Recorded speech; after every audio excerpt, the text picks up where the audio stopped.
이 시간 함께 보실 성경 말씀은 구약 성경 사무엘상 16장 14절부터 23절까지의 말씀입니다.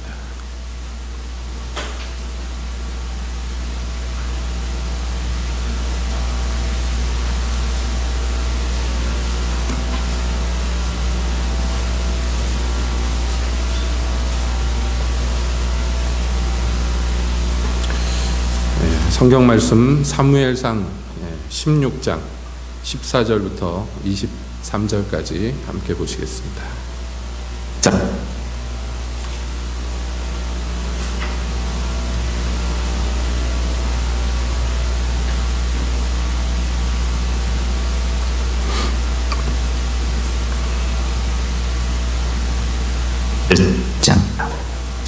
여호와의 신이 사울에게서 떠나고 여호와의 부리신 악신이 그를 번뇌케 한지라.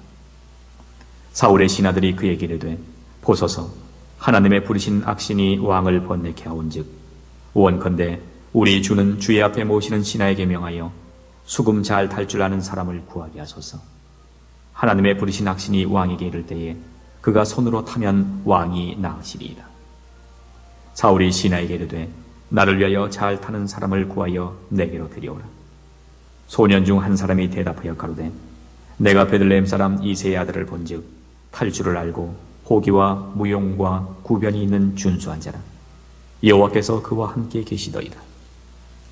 사울이 이에 사자를 이새에게 보내어 이르되 양치는 내 아들 다윗을 내게로 보내라 하매 이새가 떡과 한 가죽 부대의 포도주와 염소 새끼를 나귀에 실리고 그 아들 다윗의 손으로 사울에게 보내니 다윗이 사울에게 이르러 그 앞에 모셔서매 사울이 그를 크게 사랑하여 자기의 병기 든 자를 삼고 이새에게 사람을 보내어 이르되 청컨대 다윗으로 내 앞에 모셔서게 하라. 그가 내게 은총을 얻었느니라 하니라. 하나님의 부리신 악신이 사울에게 이를 때에 다윗이 수금을 취하여 손으로 탄즉 사울이 상쾌하여 낫고 악신은 그에게서 떠나더라. 아멘. 하나님, 이 시간 주님의 말씀 듣기를 원합니다. 저희 가운데 오셔서 말씀하여 주시옵소서. 예수님의 이름으로 기도하옵나이다. 아멘. 한 주간 평안하셨습니까?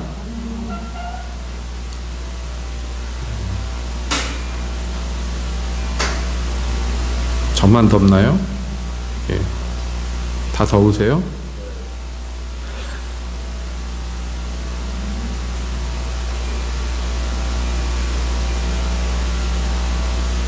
이제 10월인데 아직도 이렇게 덥네요. 우리는 지난주 이 시간에 하나님을 찬양하는 것이 우리에게 참으로 마땅한 일이며 하나님이 우리를 부르신 첫 번째 목적이 하나님을 찬송하게 하는 것이며 하나님은 이스라엘의 찬양 중에 거하시는 분이라고 우리가 말씀을 통해서 함께 살펴보았습니다. 그래서 어쩌란 얘기입니까? 찬양하자는 얘기죠. 찬양은 우리에게 있어서 삶의 목적이고 하나님을 높이고 영광스럽게 하는 것이 우리가 이 땅에 사는 이유인 것입니다. 이것을 잊어버리면 절대로 안 되겠습니다. 그래서 감사로 제사하는 자가 하나님을 영화롭게 하는 것입니다. 우리 삶이 제사인데 감사와 찬양으로 점철되지 않으면 여러분, 우리는 제대로 기능하지 않고 있는 것입니다. 그러므로 모든 성도는 하나님께 늘 감사하고 하나님의 은혜에 늘 감격하여서 찬양하는 것이 우리의 삶의 본질이 되어야 될 줄로 압니다. 오늘은 그 뒤를 이어서 말씀을 함께 봅니다. 우리가 잘 아는 이야기죠. 하나님께서 사울 왕을 세우시고 여러 차례 기회를 주셨고 오래 참으셨는데 마침내 사울을 버리기로 작정하셨어요. 그래서 사울이 버려집니다. 사울이 버려졌다고 해서 왕위가 당장에 떨어지는 것이 아닙니다. 왕자리에서 쫓겨나는 것도 아니었습니다. 그런데 사울이 하나님께 버림받고 나서 첫 번째로 나타난 증상이라고 해야 될까요? 현상이라고 할까요? 그게 뭐냐 하면 바로 이것이었습니다. 여호와의 신이 사울에게서 떠났다. 이렇게 오늘 읽은 본문에서 말하고 있습니다. 성령이 떠나셨어요. 그러니까 그가 왕으로 세움받을 때 여러분도 아시다시피 사무엘 선지자로 하여금 그에게 기름 붓게 하셨어요. 이 기름 붓는다는 것은 머리에다가 어떤 기름, 그러니까 오일을 부었는데 그게 이 사람에게 무슨 영향을 줍니까? 기름 냄새 나게 하는 것 이상의 무슨 일을 있겠습니까마는 이것은 영적인 어떤 표식이에요. 머리에 기름을 붓는다는 것은 다르게 표현하면 하나님의 성령이 그에게 임하신다는 표징인 것입니다. 그래서 이제 그 사람은 비로소 하나님의 성령의 지혜와 능력을 가지고 하나님 섬기는 일을 할 수가 있게 되는 것입니다. 그러니까 이스라엘의 왕은 왕이지만 군림하는 자가 아니라 하나님의 종 1호가 되는 거예요. 그 나라에 있어서. 그런데 사울이 하나님의 종으로 살지 않아요. 살기를 원치 않습니다. 그래서 결국에는 하나님과의 관계가 끊어지고 그 첫 번째 나타나는 증상이 여호와의 신이 그에게서 떠났어요. 그러면 여호와의 신이 떠났으면 뭐 그냥 그렇게 살면 되지 않는가? 근데 영적인 원리라는 것이 그와 같지 않습니다. 예수님이 비유컨대 어떤 사람에게서 악한 귀신이 떠났다가 그가 광야로 물 없는 곳으로 두루다니다가 있을 때를 찾지 못해서 원래 집에 가보니까 깨끗하게 청소가 되어 있더라는 거예요. 그래서 자기보다 더한 악한 귀신 7을 데리고 들어가서 그 사람 형편이 전보다 더 나빠졌다. 이건 비유의 말씀입니다. 그러니까 마찬가지로 여호와의 신이 떠났으니까 이제 다 됐느냐? 아닙니다. 이 빈집을 또 차지하는 자가 들어서죠. 우리말 성경에는 여호와의 부리신 악신 이렇게 나와서 이 악신이 하나님이 부려먹는 어떤 종으로 느껴지는데 영어 성경에는 from이라고 돼 있고 이게 원래 히브리어로 얘기하면 가까이 하고 있다, 데리고 있다 이런 의미예요. 그러니까 허락하셨다는 것이에요. 원래는 하나님께 가까이 있었던 자였어요. 그러나 이제는 악신이에요. 신이지만 악한 신이에요. 그래서 여호와의 신이 같은 단어를 씁니다. 히브리어로 이 신이라는 단어가 루하, 영이라는 의미인데 여호와의 영이 떠나고 악한 영이 그 자리를 대신하는 거예요. 그 앞자리가 다른 거예요. 여호와의 영이냐 그렇지 않으면 악의 영이냐. 그러니까 이 빈자리에 악신이 들어왔어요. 여러분 마귀가 사람에게 오는 까닭은 무엇이라고 그랬습니까? 해치고 빼앗고 죽이려고 오는 것이. 그러니까 마귀가 사울을 차지하고 사울을 괴롭히기 시작합니다. 그러니까 사울이 죽겠는 거예요. 번뇌케 하였다 이렇게 되어 있죠. 아주 죽을 맛이었습니다. 역사 속에서 보면 종종 이런 광경들을 봅니다. 여러분 히틀러가 가끔씩 발작을 일으키는데 이유를 찾지 못했어요. 의사들이 들러붙었는데 왜 거품을 물고 발작을 일으키는지, 간질병이 있는 것도 아닌데 왜 그런지 이유를 찾지 못했어요. 그런데 그렇게 한번 발작을 일으키고 나서 딱 일어서면요 카리스마가 장난이 아니었대요. 그래서 뭐 기록 영화 같은 데서도 보시면 알겠지만은 그 독일 사람들을 모아놓고선 거기에서 히틀러가 막 큰 소리로 연설을 할 때 보면요 교주죠, 뭐 교주. 사람들이 유럽 사람들 중에 제일 기계적이고 감정적이지 않은 이성적인 민족이, 계산적인 민족이 독일 사람들입니다. 그래서 뭐 그 웃기는 얘기로는 이탈리아 사람들이 독일 사람들 미워하면서 하는 얘기가 독일은 전 국민이 경찰이다 뭐 그랬다죠. 독일 사람들이 하는 말이 이탈리아는 전 국민이 도둑놈이다 그랬다는데 그런 말을 들을 정도로 제일 이성적이라고 자부하던 사람들이요 그렇게 광기에 휩쓸려 가지고 그 별짓을 다 했는데 나중에 전쟁 끝난 다음에 스스로들이 이해가 안 되는 거예요. 왜 우리가 이랬는지.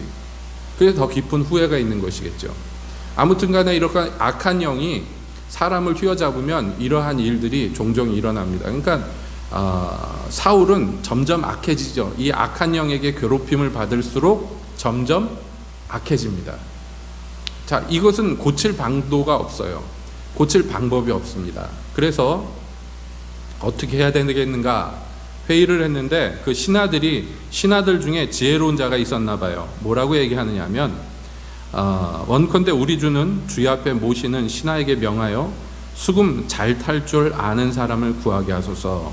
하나님의 부리신 악신이 왕에게 이를 때에 그가 손으로 타면 왕이 나으리이다 이렇게 얘기합니다. 요즘으로 얘기하면 이걸 뭐라고 얘기하죠? 음악 치료라고 얘기하나요? 이런 거 있죠. 여러분 좋은 음악을 들으면 흥분된 마음이 가라앉고 뭐 두통이 가라앉고 이러한 음악적 치료에 이 효과가 있는 음악들이 있죠.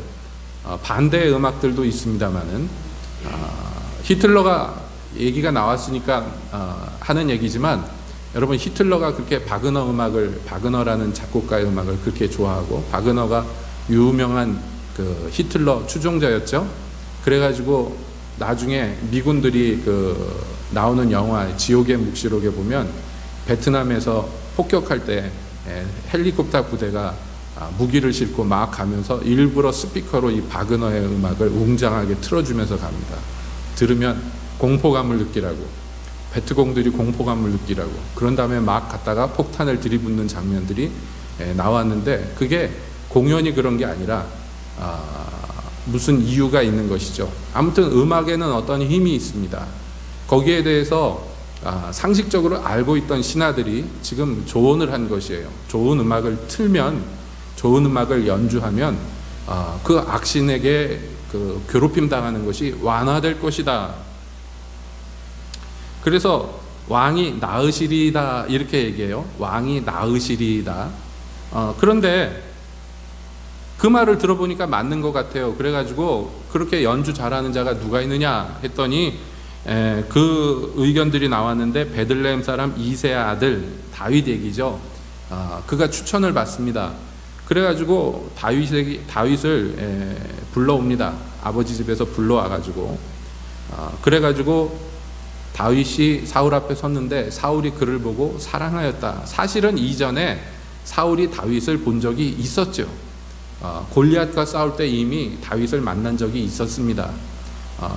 이 조그만 애가 싸움 잘하고 적의 목을 날리고 이런 거 잘하는 애인 줄 알았더니 알고 보니까 음악도 잘해요.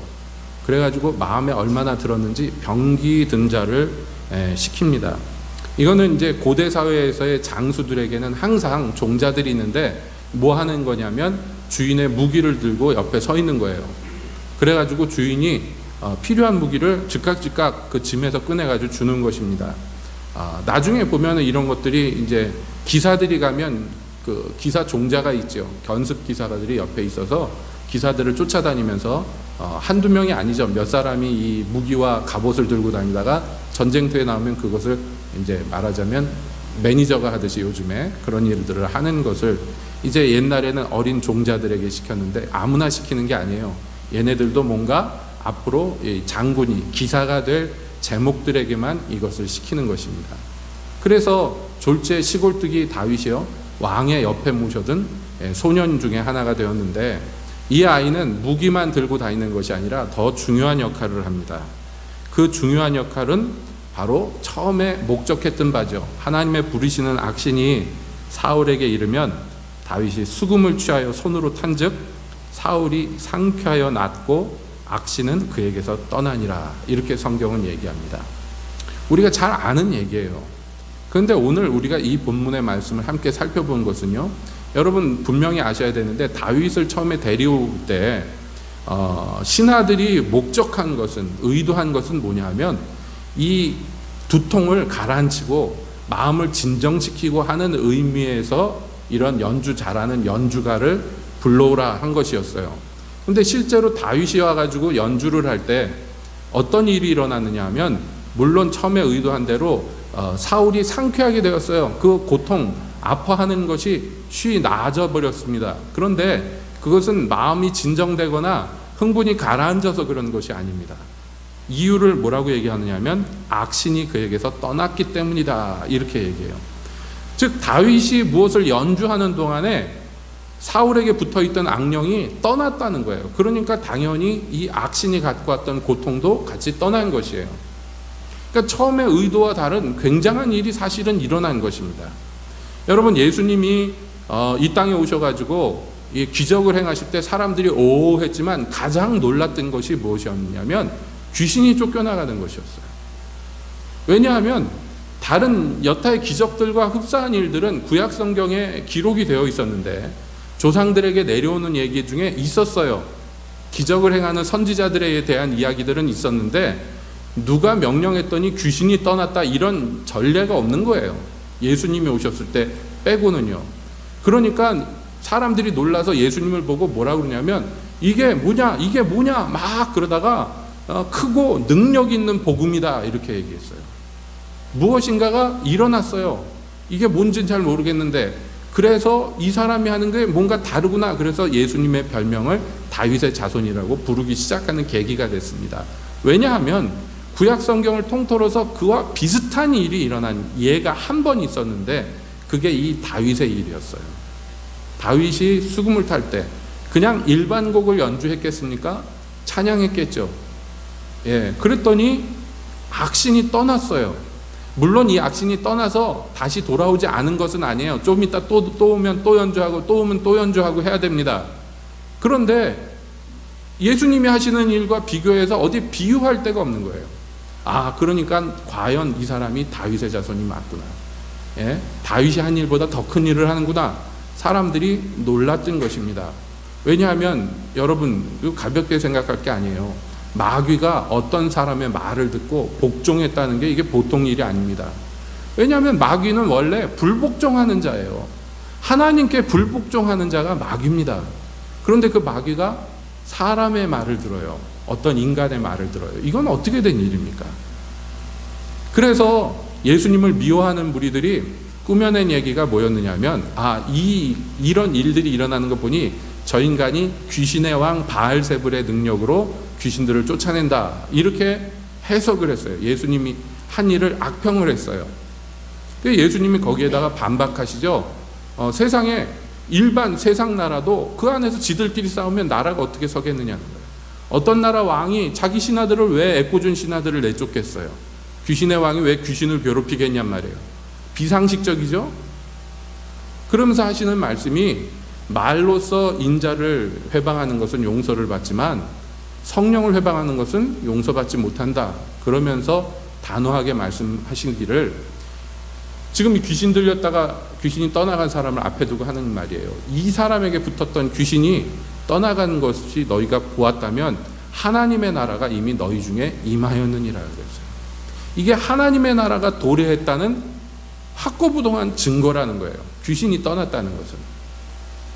여러분 하나님의 나라의 영토는 온 우주를 아우르지만 하나님 나라의 영토는요 이 육신적인 세계만을 갖고 있는 것이 아니라 훨씬 더 크고 광대한 영적인 세계가 하나님의 나라의 영토입니다. 그런데 이 하나님 나라의 영토인 영적인 세계에서 영적인 세계의 영토를 얘기할 때 여러분 원래 하나님의 것이었는데 배반하고 하나님을 반역하고 떠나간 땅이 있어요. 그게 뭐냐면 마귀가 다스리는 땅이에요. 마귀가 다스리는 땅은 어떤 땅이냐면 사람의 영혼입니다. 그런데 어떤 사람이 마귀에게 완전히 빼앗겼던 이 땅, 모든 사람이 죄 아래 있을 때 마귀의 종이 되고 마귀에게 빼앗긴 땅이 되지만은 그 중에 가장 유별나게 빼앗긴 땅이 바로 귀신 들린 사람들입니다. 이 사람들은 완전히 이지를 상실하고 마귀가 시키는 대로 하면서 살 수밖에 없는, 마귀에게 빼앗긴 땅에서도 유난하게 괴롭힘을 당하는 사람. 빼앗긴 땅이 이제 예수님으로 말미암아 하나님의 손으로 그 사람이 구출이 됐어요. 그 땅이 회복이 됐어요. 회복이 된 땅은 이제 뭡니까? 하나님의 땅, 하나님의 나라예요. 하나님의 나라가 너희 가운데 임하였다. 예수님이 그렇게 선포하시는 굉장히 큰 일이라는 거예요. 그런데 이런 일에 비슷한 예가 지금 구약에서 발견됩니다. 조그만 어린아이가 어떤 찬양을 연주했는데 그걸 듣다가 귀신이 떠나갔어요. 왜 떠나가겠습니까? 괴로우니까 떠나가는 거예요. 지금 이 노래를 부르면서 마귀야 떠나가라 이렇게 노래한 것은 아닐 거 아니에요. 그런데 마귀가 떠나갔어요. 왜냐하면 지금 그 다윗이 연주하는 그 방의 분위기가 도저히 견디지 못하는 거예요. 예전에 제가 그런 꾀를 냈다고 그래야 되나 뭐라고 그래야 되나 그렇게 조금 꾀를 낸 적이 있는데 어떤 사람한테 붙었던 귀신을 막 쫓는데 안 나갈 때 있어요. 끈질기게 안 나가는데 귀신이 안 나가는 데는 여러 이유가 있는데요. 제가 보니까 제일 큰 이유는 귀신 들린 사람이 원하지 않을 때 귀신은 절대로 안 나가요. 그럴 수 있을까 싶은데 그런 사람들이 의외로 많아요. 여러 가지 이유로, 복잡한 이유로 지금 다 얘기할 수는 없지만은 아무튼 간에 이 귀신이 안 나갈 때는 굉장히 힘들고 피곤합니다.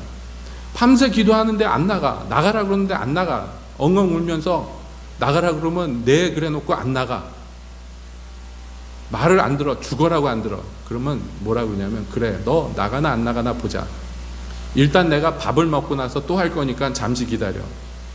근데 밥상을 차리면 나갈 때가 있더라고요. 귀신이 야 이거 안 되겠다. 웬만큼 버티면은 그냥 봐줄까 그래가지고 버텼는데 제가 밥 차려 먹는 거 보니까 안 되겠구나. 그래서 꾀를 낸 거예요. 귀신한테 막 나가라고 안 나가면 뒤에 보면서 아무도 없는데 야 밥상 차려 안 되겠어 밥 먹고 가자 막 이러면은 귀신이 고민하다가 나가더라고요. 그래서 제가 꾀라고 얘기한 거예요. 그러니까 이게 명령해도 잘 안 들어먹는 게 귀신 마귀의 속성이에요. 명령해도 안 들어먹어요. 내가 예수 이름 명령하면 너 나가야 돼 그러면 알아요. 맞다고 그래요. 엉엉 울면서 맞다고 그럽니다. 억울하다고 그럽니다. 내가 여기서 쫓겨나는 게 억울하다고 그럽니다. 그런데도 불구하고 안 나가고 어떻게든지 버틸려고 그래요. 어떻게든지. 왜 그런지 아시죠? 나가면요, 저는 직접 듣지 못했는데 어떤 분은 그러더라고요. 왜 안 나가려고 그러냐고 그랬더니 나가면 혼난대. 걔네도 뭔가 상관이 있으니까 이 바보 같은 놈이 쫓겨나왔다고 엄청 구박을 받나 봐요. 나가면 괴로운 거예요. 마귀는 나가면 괴로워요. 그러니까 돼지떼라도 들어가고 싶은 거예요. 그런데 지금 다윗은 무슨 축비 사역을 한 것도 아니고 무슨 집회를 연 것도 아니고 그냥 혼자 연주하고 있는데 그 방 안에서 악령이 떠나갔어요. 그러니까 이게 사실은 오늘 우리가 다루고자 하는, 말씀을 나누고자 하는 중요한 주제입니다. 왜 그랬을까요? 이 조그만 애가 연주하는데 왜 귀신이 못 견뎠을까요? 이것은 찬양에 있는 중요한 역할, 기능 중에 하나입니다. 찬양은요, 그 찬양이 발해지는, 문자 그대로 발해지는 공간 가운데에서 하나님의 새로운 영적인 일을 일으키는, 이렇게 표현해서 죄송합니다, 분위기를 바꿔준단 말이에요. 분위기를. 여러분도 세상 노래도 그렇잖아요. 세상 노래도 여러분 신나는 노래 막 부르면 사람들이 술 마시다가 어깨춤이 절로 나오지 않습니까? 어저께 텔레비를 틀었더니 음악하는 사람들이 모여가지고 뭐 연주가 하니까, 연주가 마음에 드니까 고개들이 전부 왔다 갔다 해요. 중간에 앉은 유재석만 꼿꼿이 서 있어요. 음악성이 없거든. 근데 음악성이 있는 애들은 막 움직이는 거예요. 몸이 저절로. 제가 제 여동생이 피아노 처음 배울 때 콩쿨 나갔는데 몸부림을 치면서 피아노를 치더라고. 그냥 내가 볼 땐 그냥 뚱땅뚱땅 치면 되는데 뭐 어떤 때 몸을 막 쓰고 막 머리를 쓰고 막 그래요. 근데 나중에 연주 끝나는데 물어봤어요. 너 왜 이렇게 몸을 쓰냐고 그랬더니 저절로 그렇게 된대요. 저절로 그렇게 된대요. 나중에 그 유명한 이름이 지금 생각이 잘 안 나는데 백아무개 피아니스트가 연주하는 걸 봤는데 그 사람은 이 뒤통수에 있는 머리가 앞으로 다 넘어오더라고요. 연주하는데 막 손으로 치는지 이마로 치는지 모를 정도로 막 그렇게 치는데요. 예? 그런 것 같아요. 그런데 그 동생 말을 들었기 때문에 이해가 되더라고요. 저 사람 안에서 뭐가 막 움직이게 하는구나. 여러분, 이 음악이라는 건 사람을 움직이게 하고 사람의 마음을 움직이게 합니다. 그래서요, 뜬금없이 어떤 음악 들으면은 30년 전에 헤어진 그 첫사랑이 생각이 나서 눈물 찔끔 흘리고, 왜 그래요? 왜 그래? 얼굴도 생각이 잘 안 나고 이름도 가물가물한데 그 뭔가 마음속에 깊이 가라앉았던 감정을 자극하잖아요. 음악의 기능이 있어요. 역할이 있습니다. 여러분, 이것이요, 많은 영역에 있어서 마귀에게 빼앗긴 거예요. 왜냐하면 성경에 나온 바 마귀가 계명성 루시퍼라고 불리울 때, 하나님께서 천사들 중에 가장 존귀한 천사로 만들어놨을 때 그를 위하여 비파와 수금이 예비되었었다고 성경은 이야기합니다. 그러니까 원래 마귀가 하던 일이 뭐냐면 이런 악기들을 총괄해서 연주하면서 하나님을 찬양하는 역할을 했던, 사단이 원래 그런 존재였어요. 그가 타락한 후에 사단의 모든 소유가 같이 타락하면서 덩달아 음악도 타락해버립니다.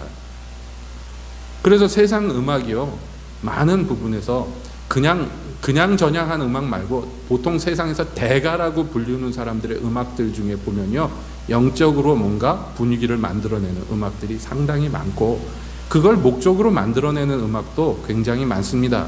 여러분 헤비메탈이나 팝 음악에만 그런 것이 아니라 클래식 중에서도 그런 음악들이 많이 있어요. 그런데 세상의 음악이 그렇다면 여러분 하나님을 섬기면서 하는 찬양에는 얼마나 더 큰 능력이, 얼마나 더 큰 역사가 있겠습니까? 이건 뭐 말 하나 만합니다. 그래서요, 진짜 어떤 음악이 연주되고 찬양이 발하여질 때 그 공간이요, 신령한 곳으로 바뀌어가요. 이게 찬양의 중요한 역할, 능력입니다. 다윗이 나중에 왕이 된 후에 이제 그 국가의 모든 것들을 이제 체계를 잡을 때 그가 힘을 썼던 것 중에 하나가 뭐냐면 찬양단을 조직하는 거예요. 그것이 역대상 25장에 보면 자세히 나와 있습니다. 다윗이 군대 장관들로 더불어 아삽과 헤만과 여두둔의 자손 중에서 구부하여 섬기게 하되 수금과 비파와 재금을 잡아 신령한 노래를 하게 하였으니 그 직무대로 일하는 자의 수요가 이러하니라. 그러면서 이름들이 쭉 나와요. 이 사람들 보세요. 아삽과 헤만과 여두둔의 자손들 이렇게 나오는데 이 사람들이 수금과 비파로 찬양을 하는데 그 찬양을 뭐라고 불렀냐면 신령한 노래를 하게 하기 위해서 구별하였다 이렇게 나와요. 그런데 여기서 나오는 신령한 노래라고 얘기할 때 이 신령하다라는 단어가 똑같은 어근을 갖고 뭘로 쓰이냐면 더 많은 신령한 노래라고 불리울 때 신령하다라는 이 단어가요, 예언하다, 선지자 노릇하다로 쓰이는 단어예요. 그러니까 이 노래를 뭐로 동격으로 본 거냐면 선지자들의 예언 사역과 동격으로 놓고 성경이 설명합니다. 그냥 뭐 노래 음정 박자 잘 맞추고 이게 아니라 하나님의 선지자가 여호와의 신에 감동받아서 선지자가 선지자 노릇하는 것처럼 이들이 선지자가 예언하는 것처럼 노래하도록 구별하였다는 거예요. 그래서 그 왕의 명령을 쫓아 이 사람들이 신령한 노래를 했는데 그 중에서 이렇게 나옵니다. 헤만에게 이르러는 그 아들 복기야와 마단냐와 우시엘과 스부엘과 여리못과 하나냐와 하나니와 엘리아다와 깃달리와 로암디에셀과 요스브 가사와 말로디와 호딜과 이름이 힘드네요. 이래서 이름이 쭉 나와요. 이는 다 헤만의 아들들이니 나팔을 부는 자며 헤만은 하나님의 말씀을 받드는 왕의 선견자라. 하나님이 헤만에게 12아들과 3딸을 주셨더라 그래요. 그러니까 이들이 하는 게 뭐냐면 선견자가 하는 일이에요. 헤만과 그 자손은 아예 노골적으로 선견자다 이렇게 성경에 써 있는데 이 선견자는 선지자를 부르는 옛 단어입니다. 옛날에는 선지자를 선견자로 불렀다고 성경에 나와 있죠. 그러니까 이 사람들은 선지자인데 뭘 해요? 나팔을 불면서 찬양을 해요. 다른 사람들도 마찬가지예요. 신령한 노래를 부릅니다. 여두둔의 자손들, 아삽의 자손들. 그래서 저희들이 그 예언 사역과 똑같은 일을 하는데 다른 점이 있는데 예언자들과의 다른 점은 무엇이냐면 저희와 모든 형제 곧 여호와 찬송하기를 배워 익숙한 자의 수요가 288인이더라 이렇게 나와요. 이 사람들이 일반 선지자들과 다른 것은 찬송하기를 배웠다라고 되어 있어요. 즉 음악을 전공했다는 거예요. 그러니까 선지자들이 여러분 우리말 성경에는 이렇게 그냥 막 써져 있으니까 이 티가 안 나는데 뭐 영어 성경만 봐도 이 보통 편집할 때 성경 편집에서요 이렇게 들여 쓰는 장면들이 나와요. 글자를 이탈릭체라고 꼬불꼬불한 글자로 만들든지 그거는 선지자가 예언한 것 중에 노래로 만드는 거예요. 곡은 없는데 예를 들어 하박국서 같은 거에 보면은 아예 하박국이 부른 노래라 이렇게 나와버려요 나중에. 그러니까 선지자면서 노래하면서 그것으로 예언한 선지자들이 있어요. 그러나 일반적인 선지자들은 그냥 말로 했겠죠. 그런데 여기에 나오는 따로 뽑아놓은 이 사람들은 이 선지자와 흡사한 일을 하지만 그러나 그들은 찬송을 배워 거기에 익숙한 자였다 이렇게 돼 있어요.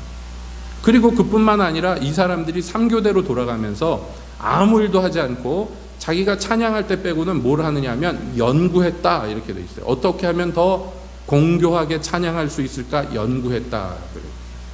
그래서 우리 시편에 보면 아사베 시, 뭐 고라자손의 시 이런 식으로 나오죠.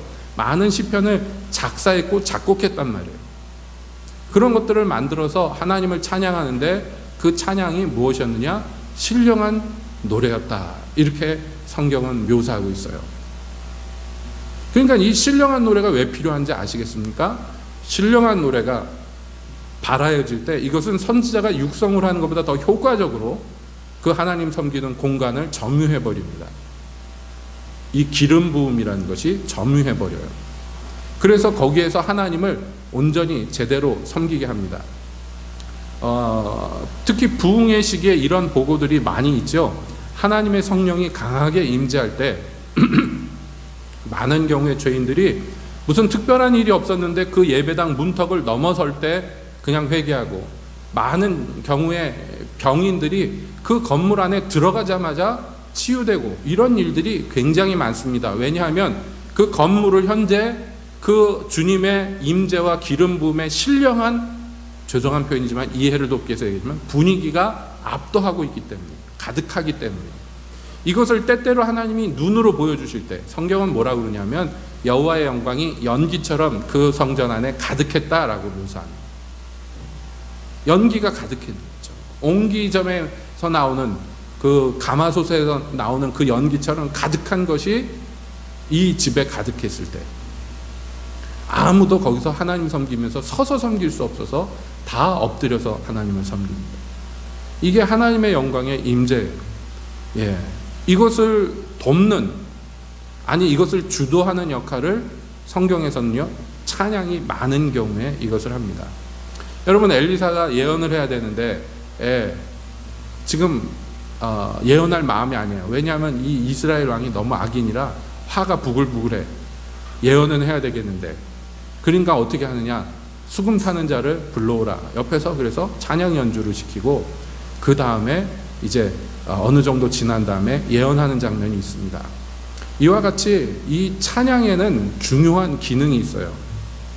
그래서 그러면 이 구약 시대 이 성가대들 같은 그런 성가대가 조직이 돼야 되겠구나. 그것도 맞는 얘기지만은 이것은 앞으로 올 세계에 대한 예표입니다. 이게 신약 시대에 오면 어떻게 되느냐 하면, 교회 안에 특별히 무슨 찬양대가 조직되고 이런 것들이 신약 성경에는 볼 수가 없어요. 그 대신에 뭐라고 나와 있냐면 너희가 모일 때 말이에요. 예배하러 모일 때에 시와 찬미와 신령한 노래로 서로 화답하며 너희 마음으로 주께 노래하며 찬송하며, 이렇게 돼 있어요. 이건 뭐냐면 전 교인의 참여를 말하는 것입니다. 누가 연주하고 노래하는 것을 듣고 감상하는 것이 아니라 이제는 전부 선수로 뛰는 거예요. 이게 신약 교회에 있어서의 특징이에요. 구약 교회에서는 여러분 어떤 특정한 역할을 맡은 사람들이 있었습니다. 예를 들어서 하나님 앞에 어떤 백성이 제사를 드리려고 하면 누가 그것을 감당합니까? 제사장과 레위인들, 구별된 사람들이 감당해요. 신약 교회 오면 어떻게 됩니까? 이 역할이요, 모든 성도들에게 나누어집니다. 모든 성도들에게. 물론 은사에 따라 직임이 다 다르지만 본질을 얘기하는 거예요. 본질상 신약의 모든 성도들은 그러므로 왕같은 제사장이에요. 우리가 모두 다, 우리가 다 그런 사람들이 되는 것이에요. 구약시대의 레위인은 앞으로 구별된 신약교회 성도들에 대한 예표입니다. 그래서 저와 여러분들은요, 어떻게 해요? 이 노래에 서로 참여해서 서로 화답하는 사람들이 되는 거예요. 서로 화답해요. 신약 때도 똑같이 얘기하죠. 시와 찬미와 신령한 노래로 서로 화답한다. 여기 신령한 노래들이 뭔지 정확히 우리는 모르지만 구약에 있었던 신령한 노래들의 예로 보건대 이것은 그냥 찬양이 아니라 어떤 성령에 감동받은 사람의 일종의 예언사역적인 찬양을 의미한다고 볼 수가 있겠습니다. 그래서 오늘날에도 여기에 대해서 민감한 교회들은 특히 찬양 사역자들이 아주 영성이 깊고 높은 경우가 많아요. 그래서 유명한 찬양 사역자들을 보면요, 찬양만 인도하는 것이 아니라 찬양 사역도 하면서 동시에 집회 전체를 인도하는 경우를 우리는 많이 봅니다. 그래서 여러분도 잘 아는 찬양 중에 무슨 주의 자비가 내려와, 아시죠? 그런 거 작곡한 데이빗 루이스 같은 분은 그 교회에서 그 예배 드리는 것을 영상으로 봤는데요. 그분이 목회하는 교회는 일반 교회랑 좀 달라서 그 인디안 보호구역에 있는 교회입니다. 그래서 일반 뭐 백인이나 흑인들도 있지만 인디안 그 후손들이 많이 있어요. 그 교회에. 주류가 그렇습니다. 그러다 보니까 어떤 찬양은 그 교회에서 부르는 찬양을 이렇게 들어보면요, 인디안 노래 같아요. 무슨 서부 영화 같은 데서 모닥불에 뺑뺑 돌면서 부르는 노래들 있잖아요. 뭐 하면서 그런 것처럼 하나님 찬양을 그렇게 하는 노래들이 있습니다. 인디안 언어로 하나님을 부르는 단어를 써가면서 찬양을 하는데, 그렇게 찬양하는데 보면요, 제가 그 영상을 보면서 느낀 게, 다른 교회 다니는 사람들은 이 교회 가서 예배 적응 못하겠다. 막 전부 다 나와가지고 막 춤추고 막 뛰고, 빠르지도 않고 느린 템포로 뛰면서 막 이상한 소리를 내면서 어어 하면서 찬양을 하는데, 여러분, 가장 기독교의 배타적인 사람들 중에 한 부류가 이 아메리칸 인디안들 후손이에요. 그 사람들은 여러 가지 일들이 있었기 때문에 보호구역 안에 사는 사람들이 문제가 많고, 그 안에 뭐 알코올 중독이나 마약 중독자들도 많고, 그 안에 공동체에 문제가 많고, 그것을 이기는 방법으로 여러 가지 미국 정부에서 허락한 것 중에 하나가 뭐 라스베가스처럼 도박장을 그 인디안 보호구역에 차리면요, 그걸 운영할 자격이 그 사람들에게, 그 부족에게만 줘요. 그러니까 너희들 이 황량한데 보호구역 안에 갇혀서 먹고 살 거 없으니까 그거라도 해라 준 건데, 여러분, 카지노 운영하면 그 사람들이 건전하게 살겠습니까? 돈은 많이 벌겠지만. 그런 사람들이에요. 복음 전도가 참 어려운 지역이에요. 거기에서 이 교회가 굴러가는 것을 보면 이것은 다른 이유로는 해결되지 않는 거예요. 오직 뭐로만 되느냐 하면 신령한 어떤 것으로만 가능한 거예요. 영적인 성령에 의한 어떤 것으로만. 자, 그래서 이게 신약교회에서 일어나는 일인데, 그리스도의 말씀이 너희 중에 풍성히 거하며 모든 지혜로 피차 가르치며 권면하며 시와 찬미와 신령한 노래를 부르며 마음의 감사함으로 하나님을 찬양하고, 이게 골로새서 3장에서 표현된 골로새 교회의 예배에 대한 사도 바울의 설명이에요. 너희가 이렇게 예배한다라고 얘기합니다. 그러니까 여기 보면 이 예배 요소들이 쭉 있죠. 중요한 요소들이 있지만 그 중에 빠지지 않는 게 뭐냐면 시와 찬미와 신령한 노래로 화답하고 마음의 감사함으로 찬양하고. 여러분, 이게 신약교회에 있어서는요, 필수 요소란 말이에요. 필수 요소. 그러니까 우리가 찬양할 때 바라보는 게 있어야 돼요. 이 얘기를 왜 드리냐면, 제가 처음에 중학교 저학년 때 처음에 이제 예수님을 교회에서 만나고, 그 다음에 교회에 이제 열심히 다니기 시작하죠. 불이 붙었으니까. 그 예배당에 가면, 방학 때 같은 데 가면 이게 막 형 누나들이 모여서 기타 치면서 막 찬양 부르는데 그게 그렇게 보기가 좋고 멋있었어요. 그래서 형 나도 가르쳐줘. 그래 옆에 달라붙어 가지고 이제 기타 치는 거 코드 몇 개 배워가지고 이제 기타 치고 찬양하는 거예요. 그런데 고등학교 형들은 기타를 잘 칩니다. 근데 저는 이제 배운 지가 얼마 안 돼서 뭐 할 줄 아는 노래도 한 개, 두 개, 그것도 코드 하나 잡고 띵가띵가 치다가 그 다음에 코드 바꿀 때는 또 멈춰야지. 한 2초 정도 멈춰가지고 손가락 바꾸고 띵가 치고, 야, 언제 기타 좀 잘 쳐보나 그러고 생각하고 있는데, 그때 중학생들이 모여서 예배 드리는데 전도사님이 설교하다가 무슨 얘기가 나왔는데, 어떤 신령한 은사들에게 얘기하면서 저를 가리키면서 수영아, 너는 참 은사가 있다, 훌륭한 은사가 있다 그런 거예요. 그래서 제가 한만 봐도 나한테 뭐가 은사가 없는데, 그 뭐가요? 그랬더니 설교 중인데 전도사님이 뭐라고 그러냐면, 너 기타 치지 않느냐. 그래서 제가 피식 웃었어요. 개나 소나 다 치는 기타. 그때는 그랬죠. 학생이면 기타 못 치는 애들이 없었으니까. 속으로요. 그게 뭐 대단하다고 뭐 은사까지 붙이나. 그래서 피식 웃었더니 너 안 믿는가 본데, 그러면서 성경을 찾아준 구절이 오늘 이 본문이에요. 봐라, 다윗이 기타 칠 때 이게 수금이잖아요. 마귀가 떠나가던데 이게 보통 일이냐, 이게 작은 일이냐 그러더라고요. 근데 그게 저한테 그 어린 시절이지만 마음에 콱 박혔어요. 어떤 걸로 박혔느냐면, 내가 노래를 잘하는 게 중요한 게 아니구나. 연주를 잘하는 게 중요한 게 아니구나. 내가 기타 치고 찬양할 때 마귀가 떠나가야 되는 거구나. 하나님이 기뻐해야 되는구나 하는 시각이 달라져 버렸어요. 전도사님이 그런 의도로 얘기했는지는 모르겠어요. 근데 저한테는 그게 그렇게 와닿았어요. 그래서 그게 평생을 좌우하는 중요한 시점이 됐습니다. 지금도 마찬가지예요. 여러분, 우리가 찬양할 때 목청 좋게 막 음정 박자에 감정 실어서 그게 중요하겠지만 그거보다 더 중요한 게 뭐냐면 이 찬양으로 말미암아 뭐가 일어나야 돼요. 뭔가가 일어나야 돼요. 하나님이 움직이시고 마귀가 떠나가고 주의 백성들이 득세하는 뭐가 있어야 돼요. 우리 신앙의 모든 부분들이 다 그래야 되지만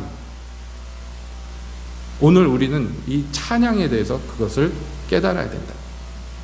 자, 하나님은 하늘에서 모든 신령하고 좋은 것들을 주기 위해서 예비해 놓으셔서 이미 다 준비는 끝났어요. 근데 그게 땅에서 일어나야 돼요. 하늘에서 계획하신 게 땅에서 이루어져야 됩니다. 근데 그 이루어지게 하는 중요한 역할과 통로를 이 찬양이 맡고 있다는 것을 여러분들이 깨달아야 돼요. 이해하셔야 됩니다. 대표적인 사례로 여호사밧 왕 때 이방인 군대가 대군이 쳐들어와요. 이 유다가 견딜 수가 없어요. 그래서 왕이 백성들을 모으고 하나님께 기도하기 시작합니다. 하나님이 도우시지 않으면 나라가 망하게 생겼어요. 막 기도하고 하나님께 부르짖는데 그때 역대하 20장의 기록입니다. 여호와의 신이 회중 가운데서 레위 사람 야하시엘에게 임하였으니 저는 아삽 자손 마따냐의 현손이요 여일의 증손이요 분야의 손자요 스가랴의 아들이었더라. 이 사람이 아삽 자손인데 여호와의 신이 그에게 임했어요.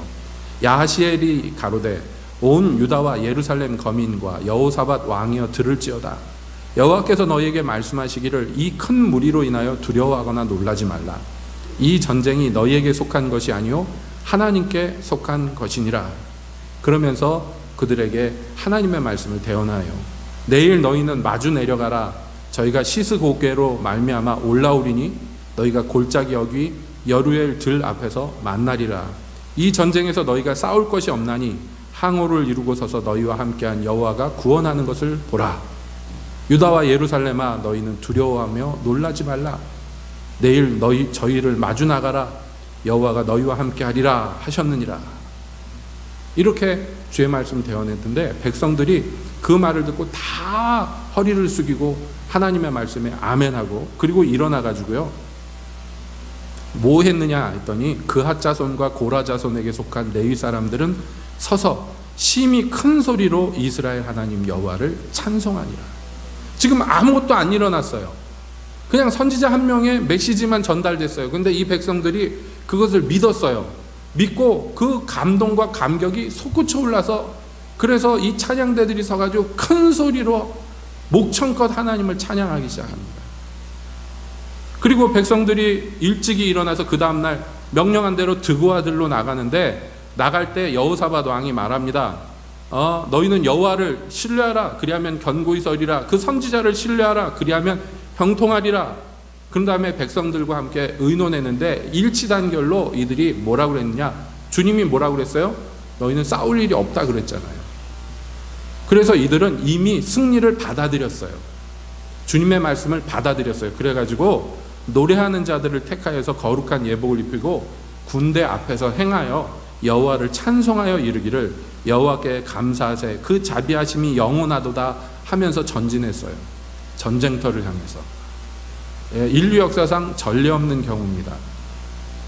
그랬더니 그 노래와 찬송이 시작될 때에 여호와께서 복병을 두어 유다를 치러 온 암몬 자손과 모압과 세일산 사람들을 치게 하심으로 저희가 패하였으니 이렇게 되어 있어요. 언제요? 그 노래가 찬송이 시작될 때. 이들은 아직 전쟁터에 이르지 않았어요. 이제 전쟁터로 가는 시작점입니다. 근데 그 시작 때 노래하기 시작했어요. 그런데 그 노래가 시작될 때 이 전쟁터에서는요 이미 하나님이 일하기 시작하셨어요. 이 노래가 하나님이 준비해 놓으시고 예고하신 일을 촉발하는 방아쇠의 역할을 합니다. 그래서 이 백성들이 과연 주님의 말씀대로 그 전쟁터에 이르러 보니 그 들에 죽은 사람만 가득해.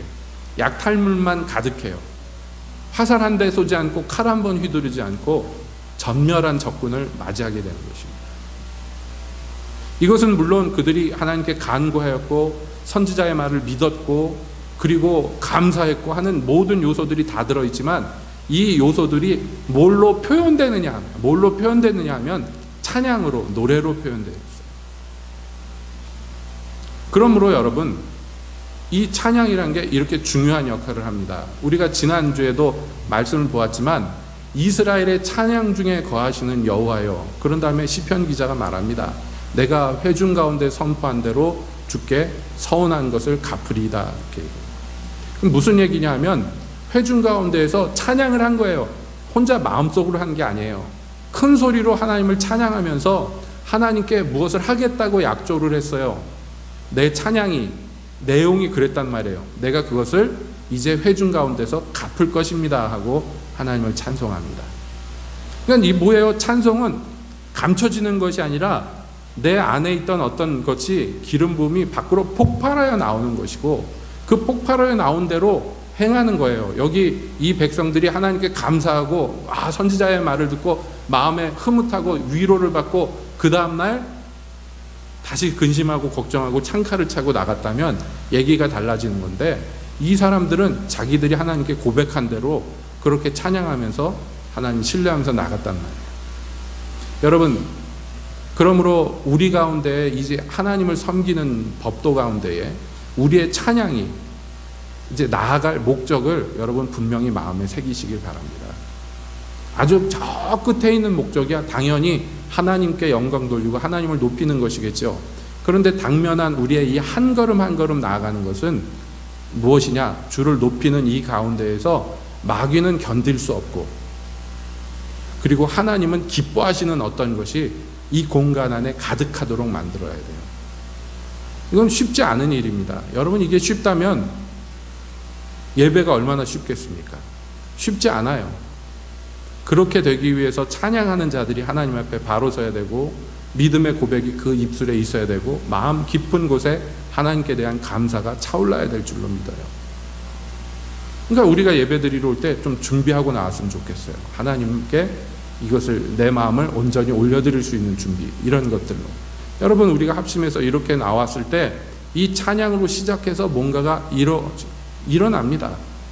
사울에게 있었던 악신이 떠난 것처럼 여러분, 우리의 찬양으로 말미암아 어떤 일들이 일어나는지 우리가 보기를 소원해야 됩니다. 이것은 시간을 맞춰 프로그램을 따라서 순서에 맞춰서 그냥 저냥 부르는 노래가 아니 되기를 원하는 것이에요.